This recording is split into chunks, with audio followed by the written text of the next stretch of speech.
I spent $60,000 in 10 years trying to give my father grandchildren before he died. Every doctor said it was impossible. I believed them. My wife comforted me through every failure. Then a stranger approached me in a coffee shop with an envelope. Inside were documents that proved everything I knew about my marriage was a lie. What my wife did wasn't just betrayal. It was calculated, methodical, and evil. My name is Daniel Cooper. I'm 42, work as a financial analyst at Meridian Capital in Houston. Steady job, decent paycheck, nothing glamorous but enough to build a life. My wife Lauren is 37, handles corporate events at Stratford Industries. We've been married 10 years. The first 5 were good. The last 5, I've been watching us slowly die. The real trouble started with kids, or the lack of them. My parents asked about grandchildren constantly. Every holiday, every phone call. Any news yet? Mom would say hopefully. Dad never pushed, but I saw the longing in his eyes. He wanted to pass something down before time ran out. Lauren always had excuses. After my promotion.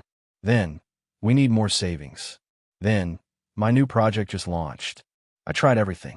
Bought gifts, planned romantic getaways, even painted our guest room yellow and assembled a crib. She called me obsessive and made me take it all down. After 2 years of begging, she finally agreed to try. I told my parents over dinner. Mom cried happy tears. Dad gripped my hand and said, "You'll be a wonderful father, son." 8 months later, nothing. We saw Dr. Catherine Stone, a fertility specialist downtown. She ran tests, brought us back for results, delivered the news with practiced sympathy. "Your chances are extremely low," Dr. Stone said. "Hormonal incompatibilities, structural issues. Without extensive intervention, natural pregnancy is unlikely." Lauren squeezed my hand, tears in her eyes. "I'm so sorry." I believed her completely. We saw 3 more specialists over the next year. Dallas, Austin, California.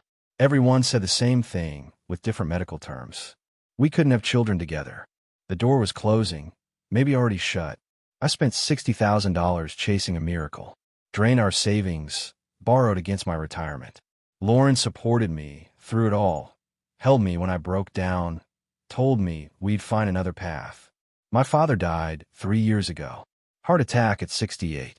His last words to me were, "I know you'll be a great dad someday. I just wish I could meet your kids." I lied and told him it would happen soon. He believed me and passed 2 hours later. Mom withdrew after that. Stopped hosting dinners, barely called. I knew she blamed herself for pushing us about grandchildren. A year after Dad died, Lauren brought home a golden retriever puppy named Bailey. "We need joy in this house," she said brightly. I looked at that dog and understood. This was the replacement. This was what I got instead of the family I dreamed about. But I smiled, petted Bailey, and pretended it filled the emptiness. That's when Lauren changed jobs. Took a position at Henderson Global Solutions as executive assistant to Philip Henderson, VP of Strategic Development. She was excited, energized, talked constantly about opportunities and networking. I encouraged her, supported her completely. I didn't know I was watching her build the exit ramp out of our marriage. The Henderson Global Solutions annual gala was held at the Riverside Hotel downtown. Black tie, open bar, everyone who mattered in Houston's corporate scene. Lauren had been talking about it for weeks, getting her hair done, buying a new dress, a sleek emerald number that cost more than my monthly car payment. "You need to network tonight," she told me in the car. "Actually talk to people. Don't just stand there like furniture." I adjusted my tie and nodded. Tried to remember when she'd started talking to me, like I was an employee instead of her husband. The ballroom was massive, chandeliers glittering overhead, string quartet in the corner, champagne towers reflecting light like crystal monuments to excess. Lauren's hand rested on my arm as we walked in, but the moment Philip Henderson appeared across the room, something shifted. Her grip loosened. Her attention drifted. "I should go say hello," she said, already moving away. I followed at a distance, watched her slide her hand onto Philip's arm like it belonged there. He was tall, early 50s, silver at the temples, the kind of confident that comes from never hearing the word no. He glanced at me once, dismissively, like I was the valet who'd parked his car wrong. Then back to Lauren, always back to Lauren. She laughed at something he said, touched his chest. Her hand lingered. When they unveiled the champagne tower, she dragged him over like a kid at a science fair. He leaned close, whispered something. She laughed again, that high flirtatious sound that used to be just for me. I stood 10 feet away, invisible. Could you grab me a sparkling water? Lauren said over her shoulder as she passed me the third time. Didn't even look at me. Just tossed the request like I was staff. I got the water. She never came back for it. Then it got worse. She turned, looked straight at me, then tilted her head toward Philip and said something with a smirk. He laughed. Not polite, not corporate, a real guttural laugh. Whatever she'd said was about me. That's when I felt the hand on my arm. Delicate, steady, unapologetic. Let's give them something to talk about. I turned. Eleanor Henderson stood beside me, Philip's wife. Mid-40s, composed, eyes cool and assessing. A woman who'd seen things and learned never to flinch. She didn't wait for permission, just linked her arm with mine and guided me toward the exit like she was leading me out of a burning building. As we passed the dance floor, I heard it. That split-second silence. The gap in Lauren's laughter. The sharp inhale before panic. She saw us. Saw Eleanor. Saw me walking away with Philip's wife while she stood frozen beside him. The look on her face was pure terror. Eleanor kept walking, heels clicking on marble, calm and deliberate. We stepped outside into the cool night air. Valets moved around us. She stopped beside a black Mercedes, turned to me with an unreadable expression. I'm not stupid, Eleanor said quietly. No anger, just fact. I've seen the texts. He forgets to delete them. Or maybe he thinks I won't check. She pulled out her phone, tapped it once. Want to guess the name on the hotel receipt from Chicago last month? I exhaled slowly. My hands had finally stopped shaking. I want precision, Eleanor continued. Not revenge. Precision. She handed me her phone. We exchanged numbers like professionals closing a deal. Start checking billing statements, she said before getting in her car. Look for her middle name. That's what she uses when she wants to look discreet. The door closed. The engine purred. She drove away like she hadn't just redrawn the battle lines of our lives. I stood there in the garage, phone in hand. The contact she'd left herself under. Lauren's HR nightmare. And below it, a note. Trust dies in silence. So does reputation. We weren't in love. We weren't friends. We were co-architects of a correction they'd never see coming. I didn't sleep that night. While Lauren snored upstairs, I sat at the kitchen table with my laptop, coffee growing cold beside me, pulling apart our financial life thread by thread. Eleanor had given me the key, Lauren's middle name. Elaine. I started with the airline account. We'd always pooled miles, seemed practical. But when I checked the booking history, something jumped out. A first-class ticket to Atlanta 4 months ago. Lauren had told me she was flying coach to Denver for a conference. Even sent me a gate photo. But this wasn't Denver. This was Atlanta, booked under Elaine Cooper. Non-refundable. $1,700 on my miles. I cross-referenced dates with my calendar. That weekend, Lauren said she was working late on a project proposal. Couldn't make my company dinner. Too much pressure, she claimed. Next, I pulled credit card statements. Most charges were normal. Groceries, gas, her gym membership. Then I found it buried in March, a florist charge. $163 to pedals and stems downtown. I called them the next morning from my car during lunch break. Hi, I need to confirm a delivery for March 14th, I said, keeping my voice steady. Charged to my card, but I can't remember the recipient. The woman on the phone clicked through her system. Yes, sir. Delivered to Philip Henderson at Henderson Global Solutions. The card read, Thank you for an unforgettable weekend. I muted the phone so she wouldn't hear my breath catch. Thank you, I managed. Just needed to verify. I hung up and stared at the dashboard. She'd sent flowers to another man. Used my money. My credit card. Signed it with her middle initial like that made it invisible. That night, I started a spreadsheet.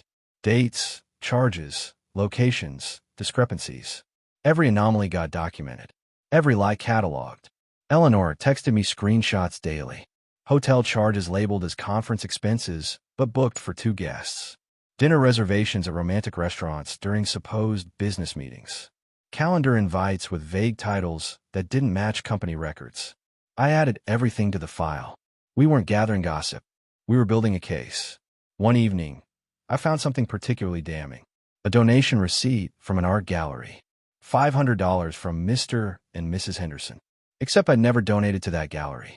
Lauren hated modern art, called it pretentious. I looked up the gallery's donor event from that month. Found photos on their website. There in the background, clear as day, stood Lauren wearing the necklace I'd bought her for our 5th anniversary. Her hand rested on Philip's back. They looked like a couple. I sent it to Eleanor without comment. She replied immediately. Add it to the evidence folder. We moved soon.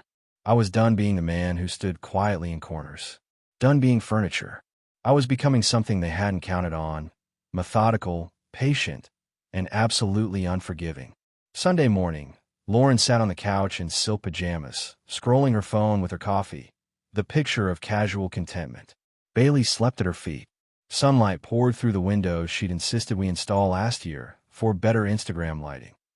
I watched her from the kitchen, pretending to read the paper, thinking about all the lies that had lived in this room.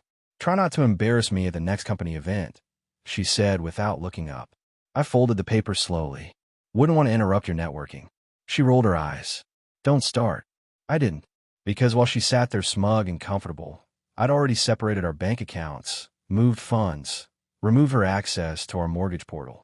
The cabin we'd bought in the mountains, the one she claimed was our escape, but never visited without her phone glued to her hand, was now in a trust. My trust.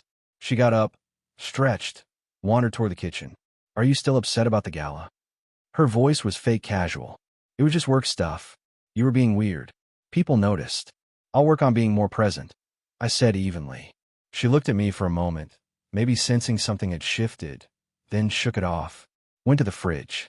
I might do a live stream tonight, she said. Got tons of DMs after that photo from the gala. Philip looked great in his suit. Philip, not Mr. Chambers. Not my boss. Just Philip, like they were old friends, intimate friends. I'm sure he'll appreciate the exposure, I said flatly. Don't be petty, she dismissed. That afternoon, she tried logging into our joint savings. Frowned at her laptop. Tried again. Hey, what's the login for the savings account? She called out. Try it and see. She looked up sharply. Did you change it? I didn't answer. Just sipped my coffee and watched her process that she no longer had access. Wow. Okay. Paranoid much. She laughed, but it sounded forced. I'm taking the car this week, I said, changing subject. Got meetings out of town. Where? The cabin. She blinked. Our cabin. It's not really ours anymore. She stared, waiting for more. I gave her nothing. Let her sit with that uncertainty. Let her wonder what else had changed while she'd been busy building her new life with Philip. That evening, Eleanor sent me a message. HR complaint filed. Preliminary concerns regarding workplace conduct. It's starting. An hour later, another message arrived. An anonymous compliance tip had been submitted. Relationship between team lead and subordinate, possibly influencing bonus structures and travel expenses. No names, just enough data to force an investigation. By Monday morning, the system was stirring. Lauren got called into a closed-door meeting. 2 HR reps, 1 from compliance. No warning, no time to prepare. She came home early, slammed the door. Heels hitting hardwood like accusations. They're overreacting, she muttered, dropping her bag. HR is such a joke. Someone reported a pattern. What does that even mean? I'm suddenly under review for conflict of interest. I looked up from my laptop. Interesting. She narrowed her eyes. Why do you sound smug? Do I? Did you say something to them? Her voice rose.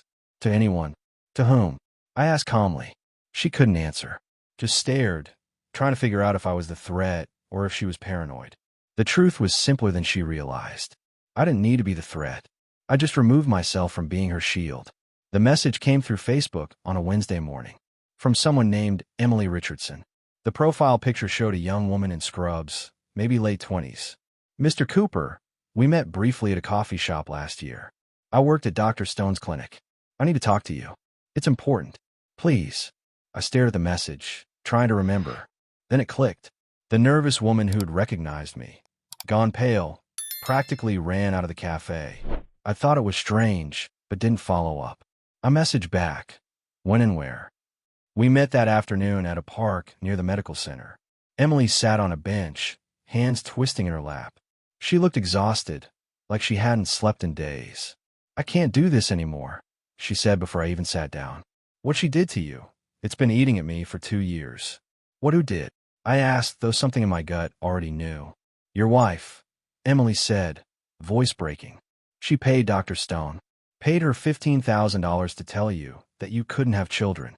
I processed the payment. Saw the whole thing. The world tilted. What are you saying? There was nothing wrong with either of you. Emily continued, words tumbling out fast like she'd been holding them in too long. Your test results were completely normal. Healthy. But your wife came to Dr. Stone privately, asked her to lie in the consultation. Said she needed you to believe it was impossible. I couldn't breathe. Why would she do that? Emily pulled out her phone. Show me photos. Copies of medical documents. My real test results. Lauren's. Both marked normal, healthy, excellent reproductive potential. She didn't want children with you, Emily whispered. She told Dr. Stone she had other plans for her life. That kids would tie her down to a marriage she wanted to leave. I took the phone with shaking hands, stared at the documents that proved I'd been lied to for years. That my father died believing I couldn't give him grandchildren. That $60,000 of my money went to support an elaborate fraud. Why are you telling me now? I managed. Because I saw what happened at Henderson Global, Emily said. The investigation. Your wife's name in the news. I realize she's not a victim. She's calculated. And what she did to you, to your family, it needs to come out. She handed me a USB drive.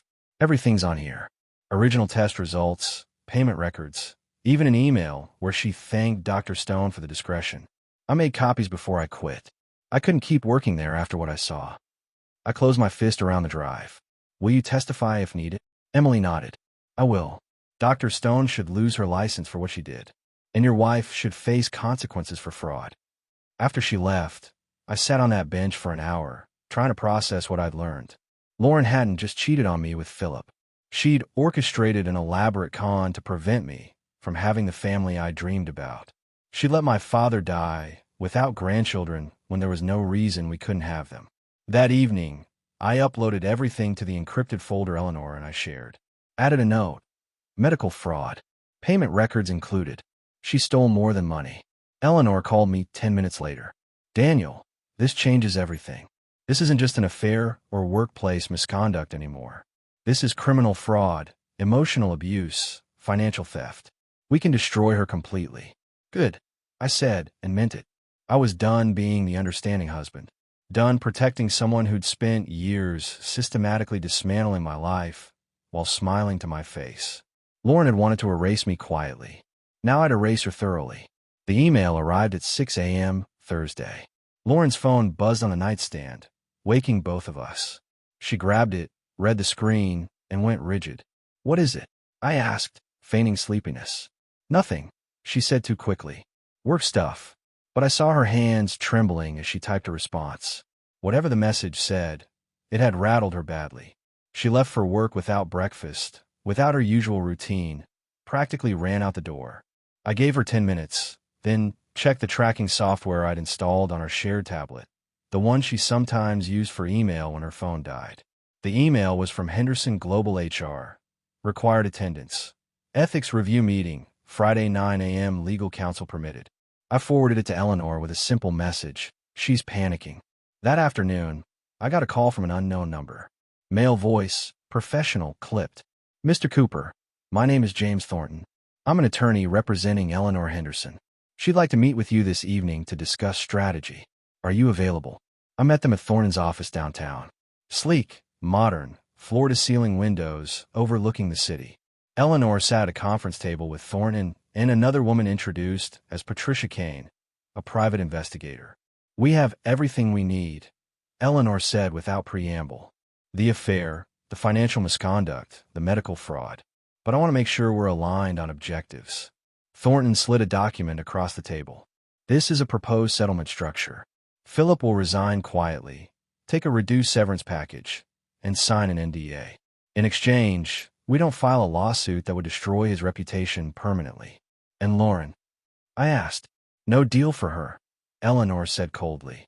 She's not my husband. I don't know her mercy. She gets fired, investigated, and if the evidence supports it, prosecuted for fraud. Patricia Kane opened a laptop. I've traced additional financial irregularities. Your wife diverted over $30,000 from joint accounts and investments over the past 2 years. Small amounts, carefully spaced. She was building an exit fund. The number hit me like a physical blow. 30,000. Cryptocurrency accounts, offshore transfers through a friend's business, cash withdrawals she claimed were for household expenses. Patricia explained. She was planning to leave you. She just wanted to make sure she was financially secure first. I thought about the nursery I'd painted, the crib I'd assembled, the dreams I'd buried, all while she was systematically stealing from me to fund her escape. What do you need from me? I asked Thornton. Testimony, documentation, your consent to pursue full legal action, Thornton replied. This goes beyond hurt feelings.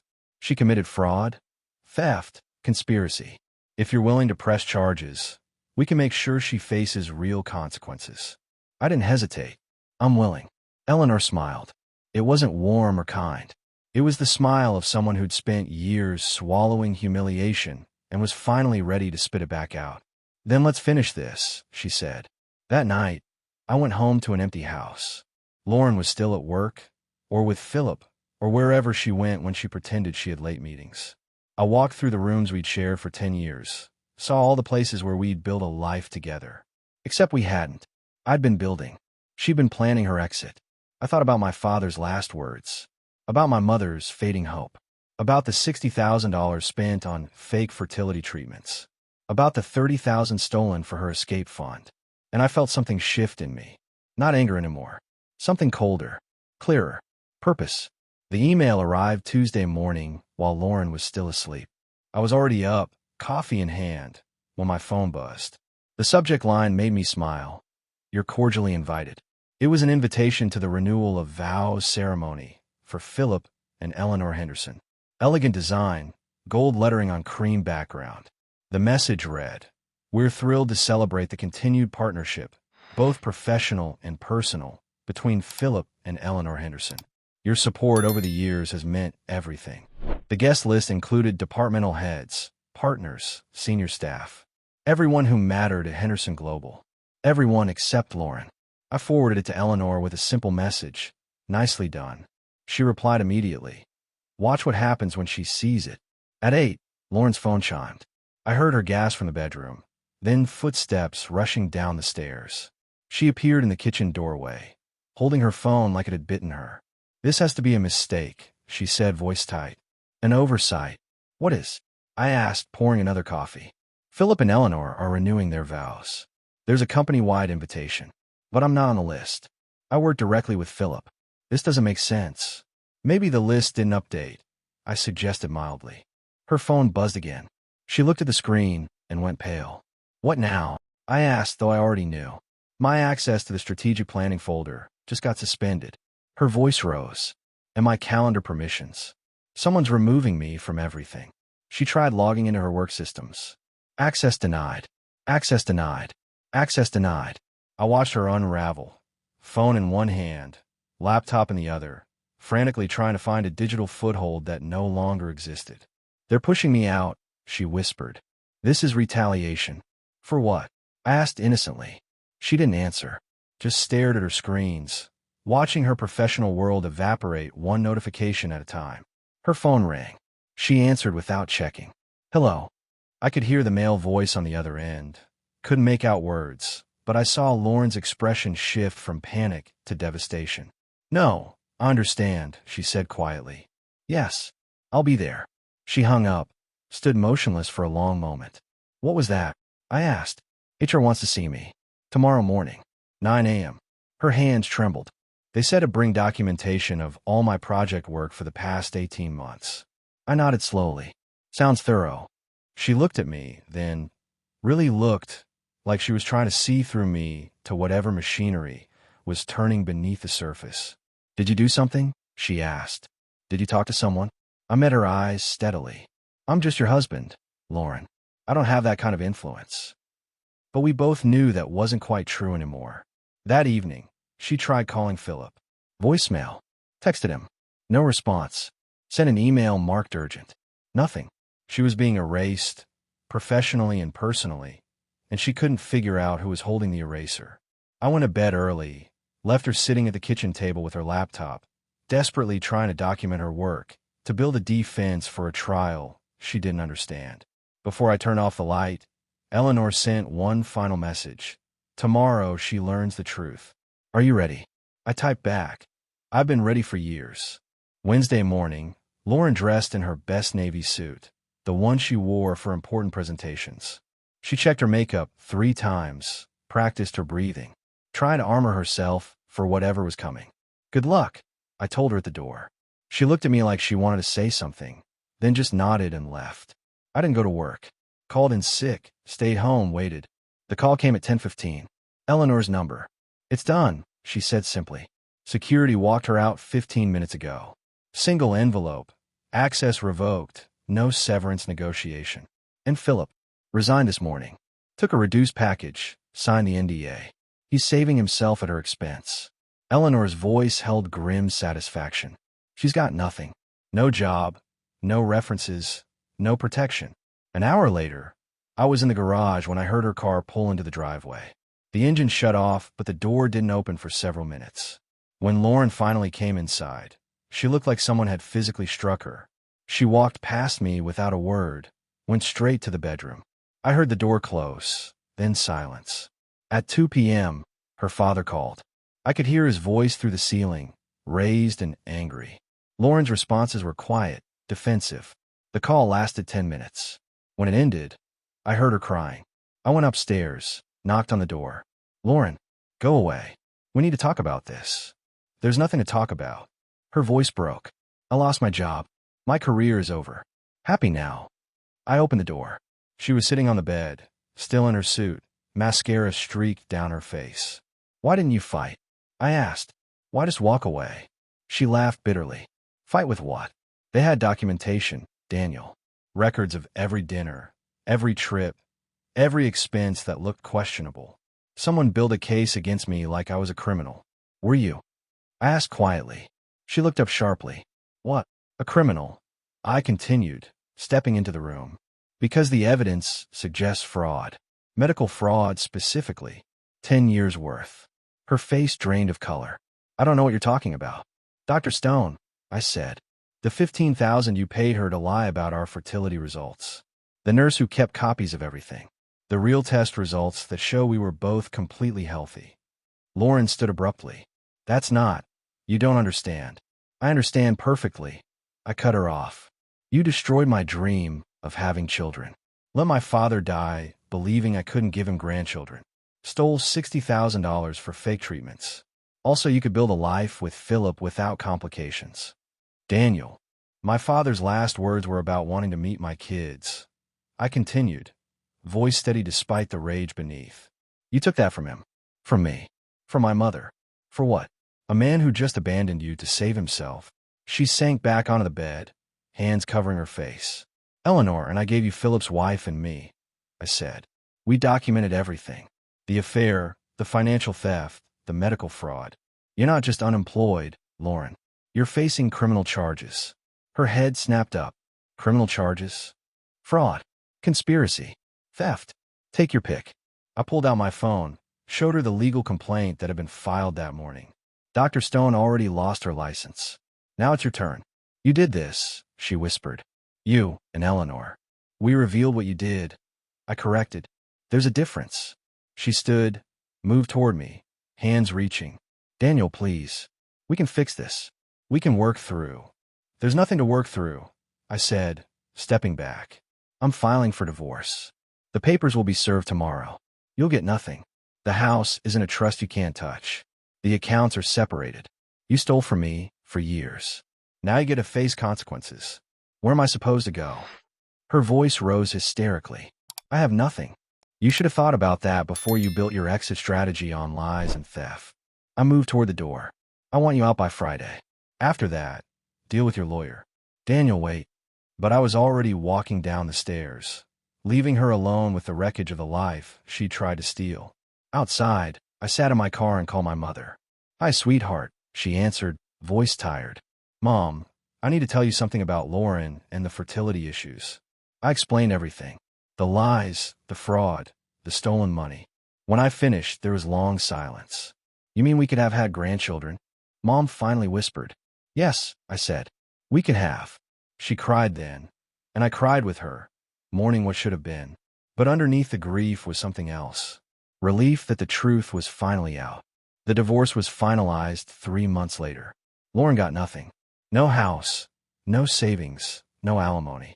The judge reviewed the evidence of fraud and theft, saw the medical records, the payment receipts, the stolen funds.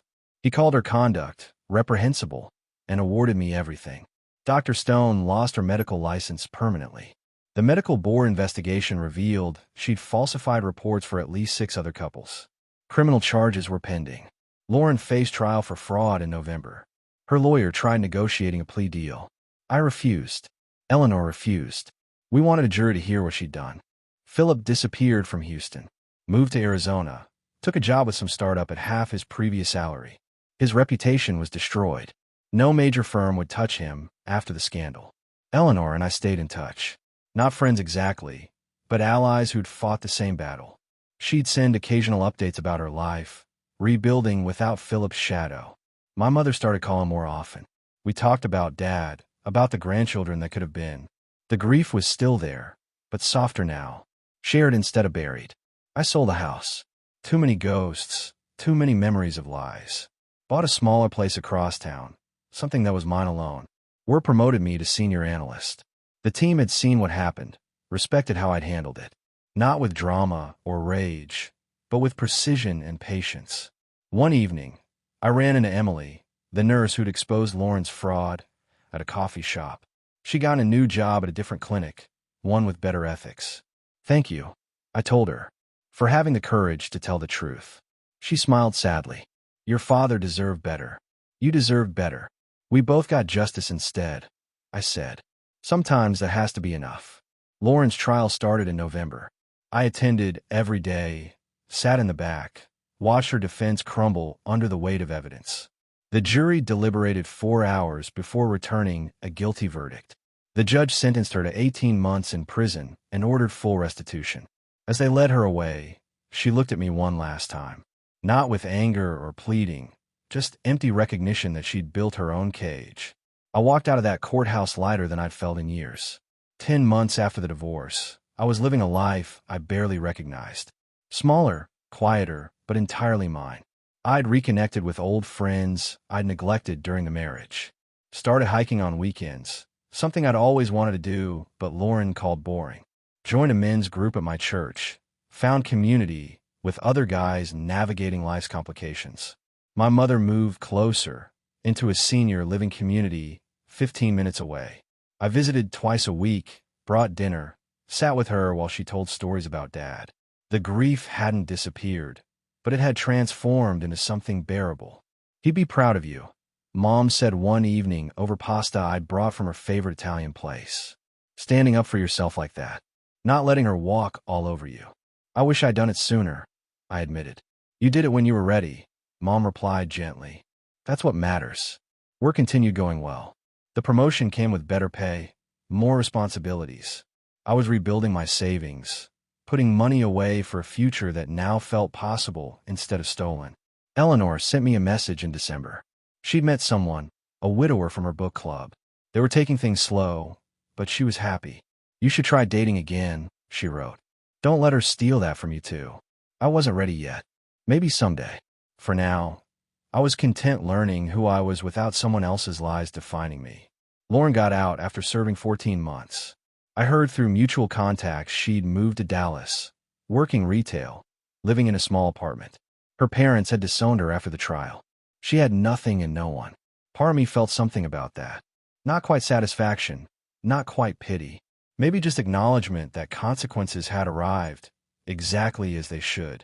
I thought about my father sometimes, wondered what he'd say about everything that happened. I think he'd tell me that family isn't just blood. It's the people who show up, who tell the truth, who stand beside you when things fall apart. I'd lost the family I thought I was building with Lauren, but I'd found something more valuable in the process. I'd found myself, and that was worth everything I'd had to destroy to get here.